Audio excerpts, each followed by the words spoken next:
Sunday Meditation, November 16th, 1980.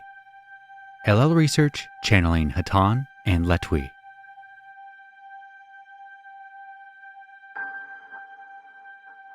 Unknown channeling. I am Hatonn. Tonight we have been successful in contacting a new instrument, and we are pleased that he was going to step out on his faith. We of Hatonn are willing to adjust our being if it is difficult to discern for this instrument. We will pause for this purpose. I am Hatonn.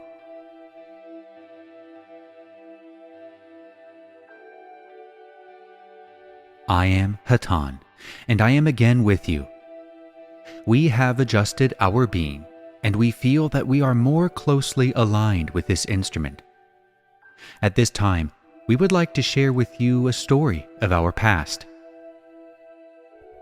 At one time, we of Hatonn were a warlike nation in that, although united as one planet, we were divided into many sects that strove to dominate or control the planet.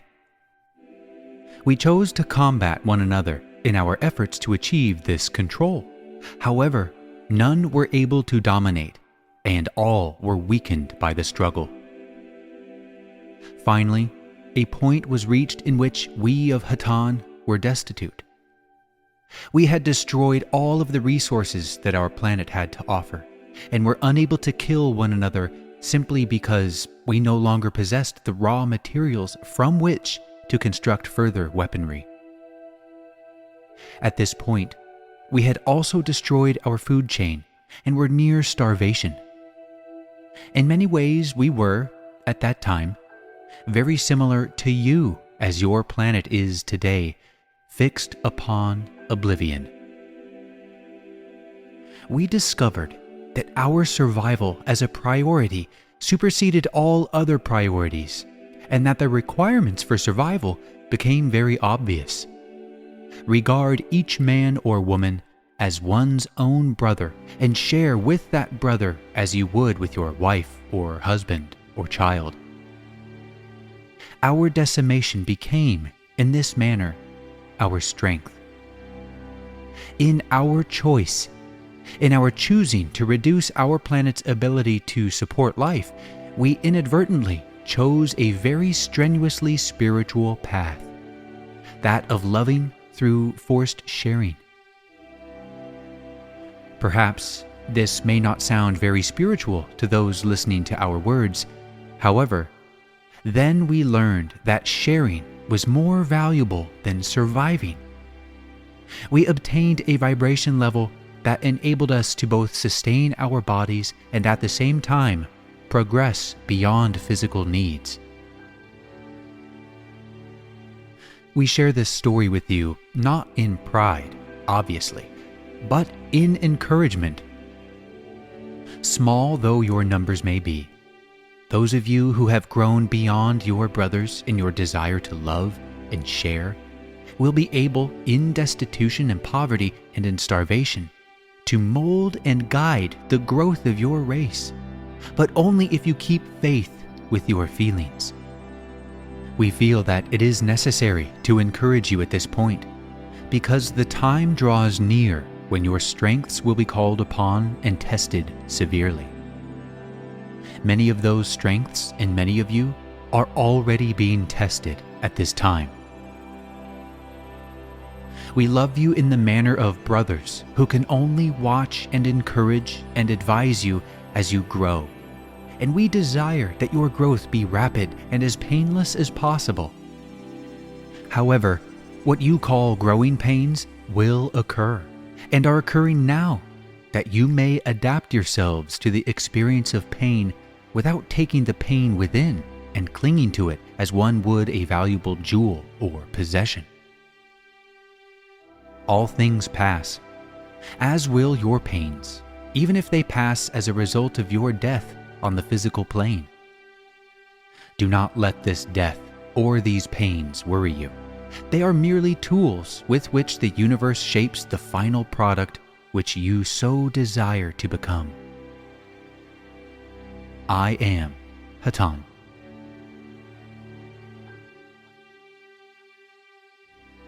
I am Latwii, and I greet you also, my brothers, in the love and light of our infinite Creator, in whom the hope of consciousness lies. We are grateful to our brothers and sisters of Hatonn for enabling us to visit with you once more, for we are very, very fond of this group and greet each of you. We are here for the purpose of answering any questions that you might have at this time. Is there a question at this time? Questioner: Latwii, I have a question, or more correctly, a group of questions. I have some friends who receive information of a teacher such as possibly yourself. However, the advice they receive often conflicts with what I receive from you. This has aroused my curiosity.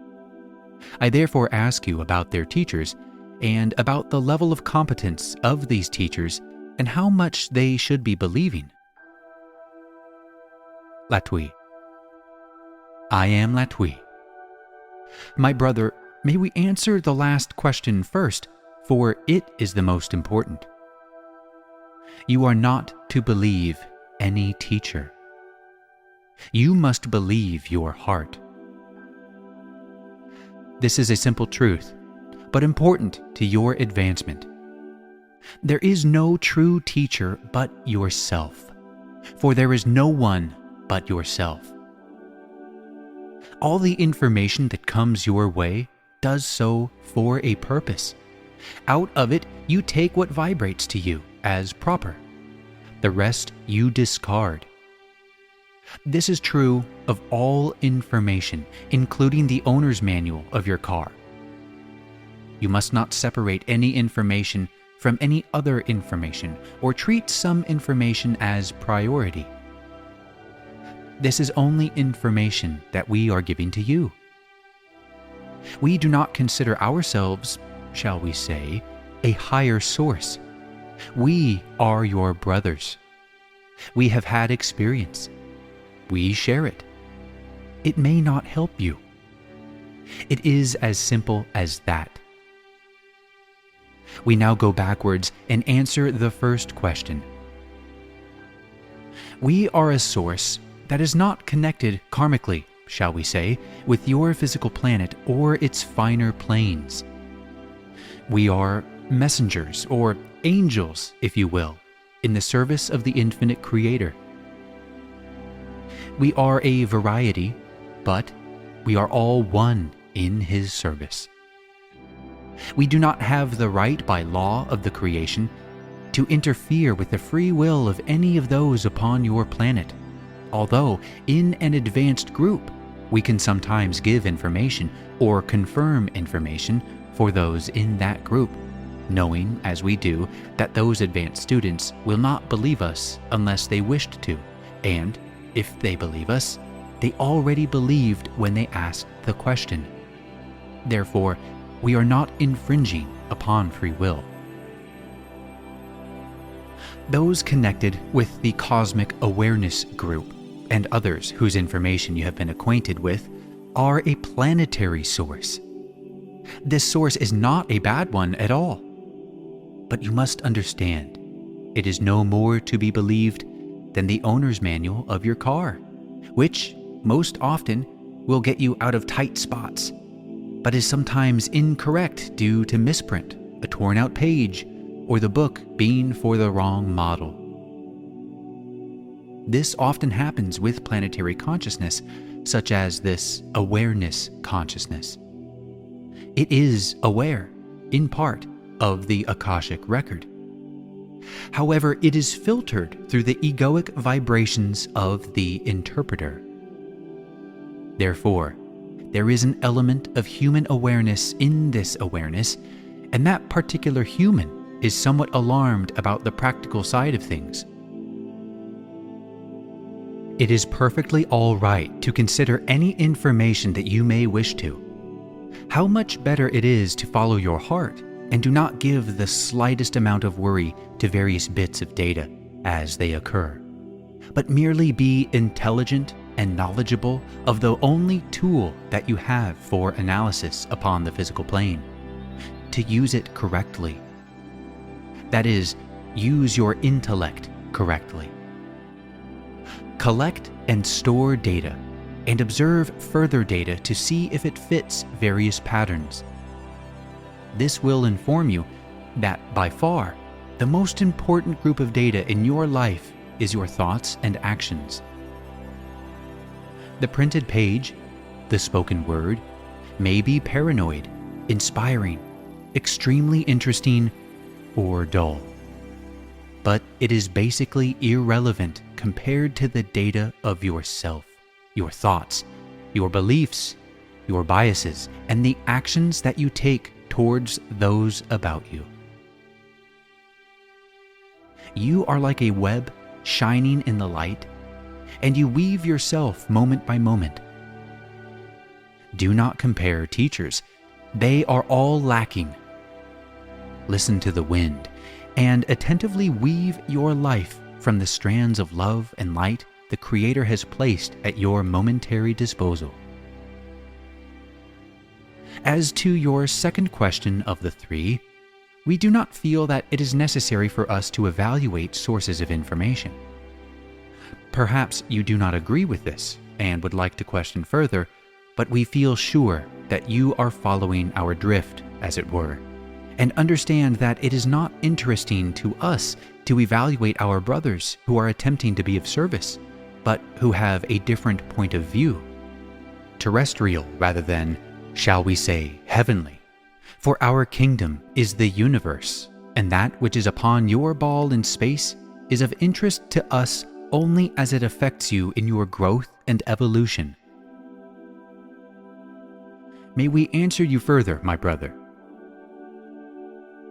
Questioner: I have a different question now. In examining my understanding of the concept of reincarnation and karma, I felt that in each situation one encounters, there may be a lesson which is confusing. The lesson itself might be more clear if I understood some of the things that I had returned to learn. For example, if I had returned to this earth with one lesson as objective, to learn not to kill, and I were consciously aware of this, it would be perhaps easier to complete the lesson or to learn it fully.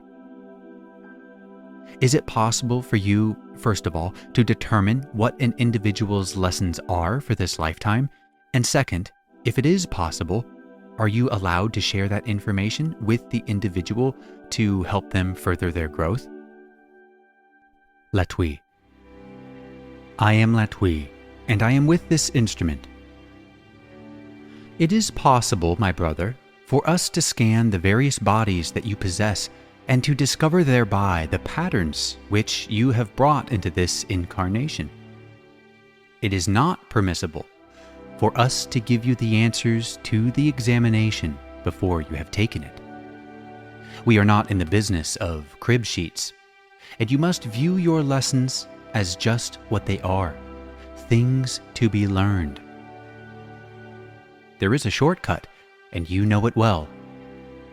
Release all the lessons, all the worries, all the distress, and all the confusion, and meditate. We cannot emphasize your daily surrender to the infinite enough times.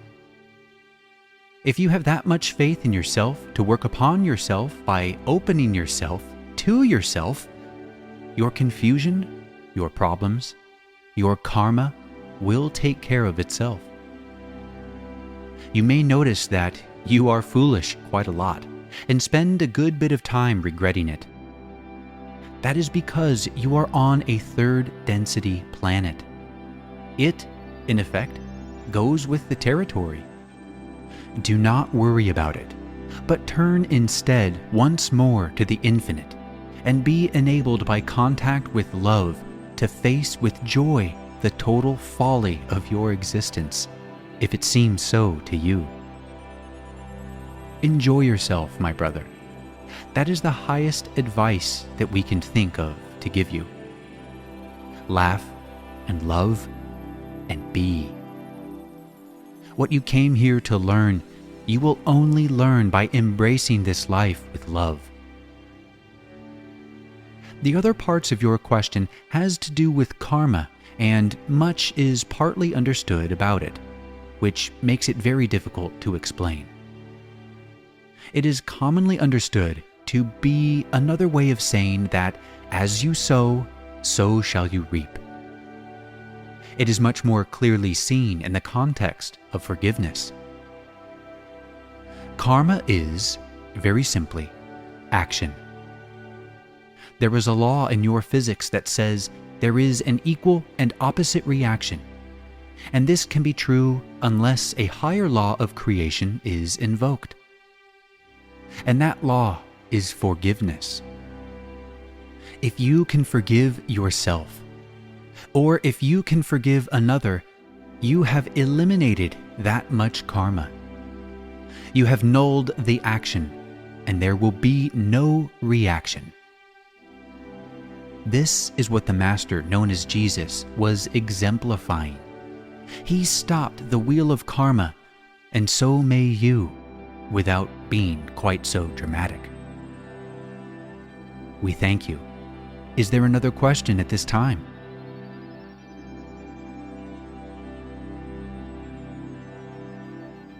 We would find it difficult to answer a snore. Therefore, we will leave this instrument, wishing you only the infinite capacity to laugh as you tread the path of spirit. We leave you in the love and light of the infinite Creator. I am Latwii.